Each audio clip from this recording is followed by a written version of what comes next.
안녕하세요. 말씀을 품고 말씀을 살아내는 바이블 1189 288번째 날, 오늘은 사무엘하 10장입니다.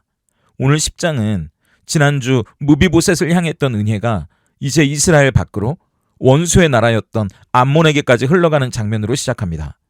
그런데 안타깝게도 다윗의 호의는 짓밟히게 되고 오히려 전쟁의 위기를 맞게 되죠.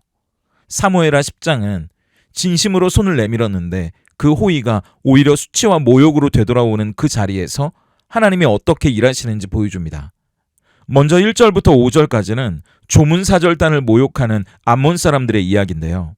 암몬의 왕 나하스가 죽고 그의 아들 한운이 왕이 되자 다윗은 사람을 보내서 조문하게 하는데 2절을 보세요. 다윗이 이르되 내가 나하스의 아들 한운에게 은총을 베풀되 그의 아버지가 내게 은총을 베푼 것 같이 하리라 하고 다윗이 그의 신하들을 보내 그의 아버지를 조상하라 하니라. 다윗의 신하들이 암몬 자손의 땅에 이르매 다윗은 자기가 힘이 있을 때 남을 눌러버리는 사람이 아니라 어려울 때 입었던 은혜를 기억하는 사람이었어요. 과거에 나하스가 자기에게 베푼 선의를 잊지 않고 이제 그걸 아들 한운에게 돌려주려는 거죠. 이게 헤세드입니다. 계산하고 따져서 주는 호의가 아니라 넘치도록 흘려보내는 사랑 말이죠. 그런데 암몬의 관리들이 이 다윗의 마음을 전혀 다르게 해석하는 거예요. 저건 조문하러 오는 게 아니라 정탐하러 오는 거랍니다. 다윗의 선의를 음모로 받아들인 거죠. 왜 그랬을까요? 자기들 안에 그런 마음밖에 없었기 때문입니다. 은혜를 모르는 사람은 은혜를 받아도 의심부터 하게 되거든요. 결국 한우는 다윗의 사절단을 붙잡아서 그 수염을 절반이나 깎고 옷도 잘라서 치욕을 주고 돌려보냅니다. 4절을 보세요. 이에 한운이 다윗의 신하들을 잡아 그들의 수염 절반을 깎고 그들의 의복의 중동 볼기까지 자르고 돌려보내매. 이건 그냥 외교적인 결례로 넘길 일이 아닙니다. 아무리 적이라고 해도 장례식에 조문을 간 외교사절에게 이렇게 한다는 건 지금도 상상할 수 없는 일이니까요. 만약 여러분이 다윗이었다면 어떠셨겠어요? 그런데 다윗은 당장 혈기를 부리면서 선전포고하거나 쳐들어가지 않고 먼저 수치를 당한 사람들부터 돌아봅니다. 우리도 예전에 신체 발부 수치부모라고 머리카락이나 수염을 함부로 자르지 않았던 것처럼 이 중동지방 남자들에게 수염은 자존감과 명예를 나타내는 중요한 표시였거든요. 그래서 여리고에 머물면서 수염이 자랄 때까지 사람들 앞에 서지 않도록 배려해 줍니다. 다윗 자기의 체면이 땅에 떨어진 것은 물론 중요하지만 수치를 당한 사람들의 마음을 먼저 헤아리고 돌봐주는 이 리더의 그릇을 다시 한번 확인하게 되죠. 그런데 우리는 다윗에게 감정을 이입해서 화를 내지만 동시에 우리가 저 후한무치한 암몬 사람들이었다는 걸 인정할 수밖에 없는 거 아닌가요? 하나님은 우리를 살리기 위해서 자기 아들을 이 땅의 평화의 사절단으로 구원의 메신저로 보내셨잖아요. 그런데 세상은 그 은혜를 받아들이지 않았죠. 오히려 조롱했고요. 침뱉었고요. 발가벗기고 십자가에 못 박았습니다. 다윗의 사절단이 수염이 깎이고 옷이 잘린 채 수치를 당한 것과는 비교할 수 없는 수치를 저 십자가에서, 그것도 하나님의 아들이 당하셨으니까요. 요한복음 1장 9절부터 11절입니다. 참 빛, 곧 세상에 와서 각 사람에게 비추는 빛이 있었나니 그가 세상에 계셨으며 세상은 그로 말미암아 지은 바 되었으되 세상이 그를 알지 못하였고 자기 땅에 오매 자기 백성이 영접하지 아니하였으나. 이게 예수님을 대하던 저와 여러분의 모습이었습니다. 지금 바이블 1189를 들으시는 분들 중에는 이 예수님을 영접하지 않은 분은 안 계시겠죠. 하지만 생각해 보세요. 예수님은 매일 우리를 만나고 싶어 하시고요. 함께하고 싶어 하십니다. 그분이 지으신 저와 여러분의 세상은 우리 마음대로 사는 삶이 아니라 그분이 지으셨고 그분이 다스리는 나라니까요. 그렇다면 오늘도 찾아오시는 예수님을 맞아들이고 있는지 생각해 보세요. 그분을 혹시 저 문 밖에 세워두는 하루이지는 않은지 말이죠. 만왕의 왕이시고 우리를 위해 생명을 내어주신 그분을 저 문 밖에 매일 세워두는 것, 그것도 예수님을 믿는다는 우리가 또 그분을 수치스럽게 하는 일이라는 걸 기억하시고 그 문을 열고 오늘 내 불안과 두려움과 분노와 불신과 의심에 그분이 건네시는 음성을 들을 수 있길 소망합니다. 이어지는 6절부터 19절까지는 암몬과 아람의 연합군을 물리치는 다윗의 승리인데요. 암몬 사람들도 자기들이 한 일이 잘못이라는 걸 모르지는 않았습니다. 하지만 그만큼 이스라엘에 대한 반감이 컸던 거죠. 그래서 곧 다윗이 쳐들어올 것을 대비해서 은 1000달란트를 들여서 아람 사람들을 고용하고 대규모 용병 연합군 3만 3천 명의 대군을 꾸립니다. 결국 요압과 아비새가 이스라엘 군대를 이끌고 나가는데 이 암몬의 작전에 말려버리게 되는 일이 일어납니다. 앞에는 암몬 군대가 있고 뒤에는 아람 군대가 있는 거예요. 완전히 포위된 겁니다. 이건 요압 입장에서 보면 작전이 꼬인 거고 큰 실수를 한 셈이죠. 그런데 바로 그 자리에서 요압이 하는 고백이 놀랍습니다. 12절을 보세요. 너는 담대하라. 우리가 우리 백성과 우리 하나님의 성읍들을 위하여 담대히 하자. 여호와께서 선히 여기시는 대로 행하시기를 원하노라 하고. 잘 보세요. 완전히 포위돼서 뚫고 나갈 길이 막혀있는 상황입니다. 그런데 안절부절 걱정하면서 어차피 싸워봤자 이건 진 거라고 무릎을 꿇고 무기력하게 무너지는 게 아닙니다. 결과는 하나님께 맡기고 최선을 다하는 거예요. 지금 내가 해야 할 일을 하는 겁니다. 그때 하나님이 어떤 일을 이루는지 보세요. 요압이 아람을 치러 죽기를 각오하고 달려나가니까 아람 군대가 도망가고 그걸 본 암몬 사람들도 성읍 안으로 들어가 버리는 일이 일어납니다. 우리도 마찬가지죠. 내 잘못된 판단, 내 조급함, 내 실수 때문에 일이 막혀버릴 때가 있잖아요. 내가 만든 문제 때문에 사면 초가가 되고 내가 망친 거라고 인정할 수밖에 없는 순간들이 온다고요. 그때 사탄은 이렇게 속삭이죠.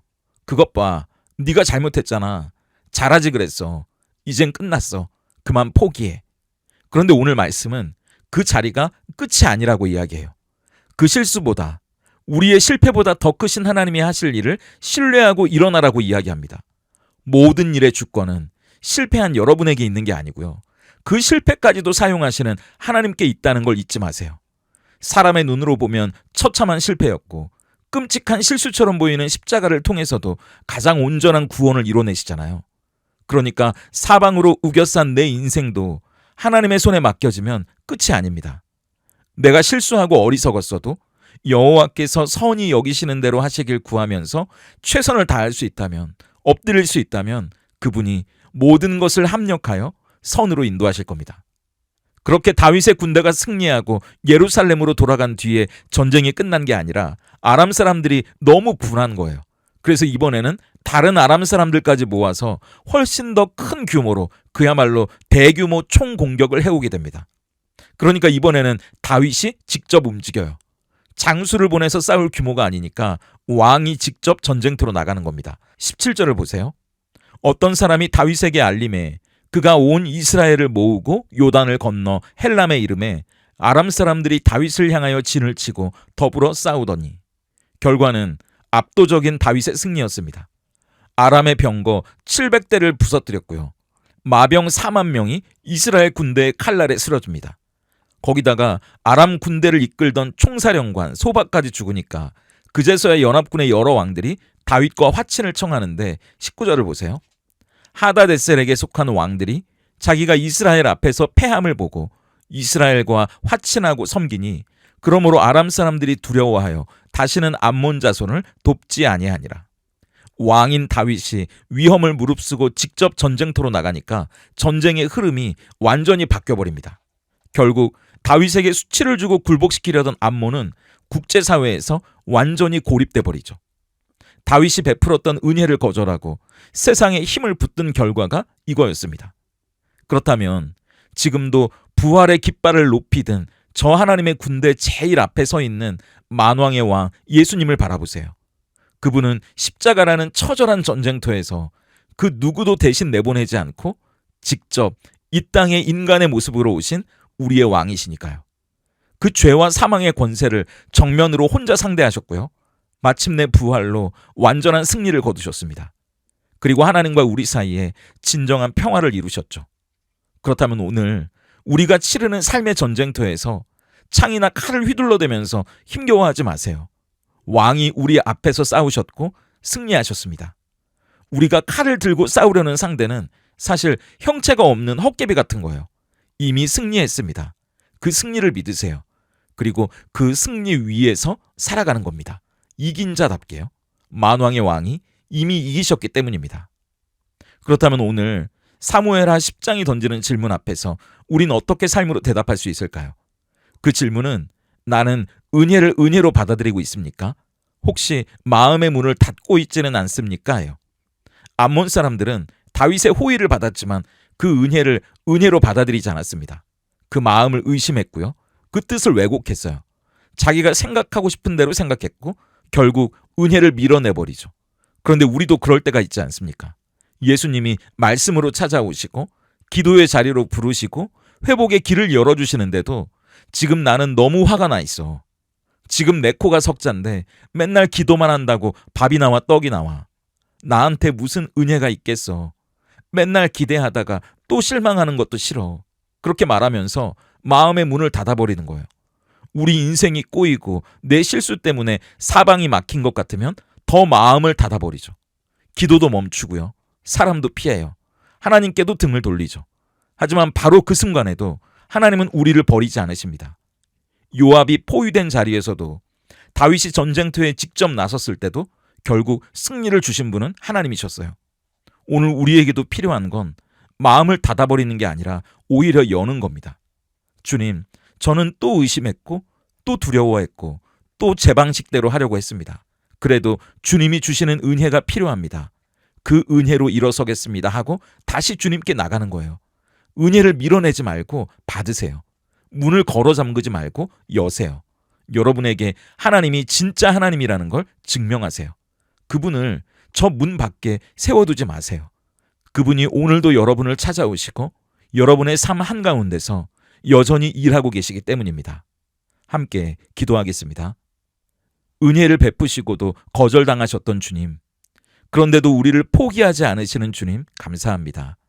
우리는 암몬 사람들처럼 주님이 주시는 은혜를 은혜로 받지 못할 때가 많았습니다. 순수한 사랑을 의심했고 주님의 선한 뜻을 내 계산으로 왜곡했고 찾아오시는 주님 앞에 마음의 문을 닫아버렸습니다. 예수님께서 말씀으로 찾아오시고 기도의 자리로 부르시고 회복의 길을 열어주셔도 두려움과 상처와 불신 때문에 쉽게 열지 못했던 완고한 이 마음을 용서해 주십시오. 오늘은 은혜를 밀어내지 않게 하시고 은혜를 은혜로 받게 해주시길 소망합니다. 내 생각보다 주님의 마음이 더 선하고 내 불안보다 주님의 사랑이 더 크다는 것을 믿게 하시고 닫혀있던 마음의 문을 열어 예수님을 기쁨으로 맞아들이게 하시옵소서. 말씀이 들리지 않던 마음에 다시 말씀이 들리게 하시고 기도가 막혀있던 입술에 다시 기도의 숨을 불어넣어 주십시오. 우리의 실수와 어리석음 때문에 인생이 꼬인 것처럼 보일 때도 낙심하지 않게 하시고 여전히 일하시는 하나님을 신뢰하게 해 주시옵소서. 이미 십자가에서 싸우셨고 부활로 이기신 만왕의 왕 예수님이 우리 앞서 가시니 오늘도 그 승리 위에 서서 담대하게 살아가게 하시옵소서. 예수님의 이름으로 기도드립니다. 아멘.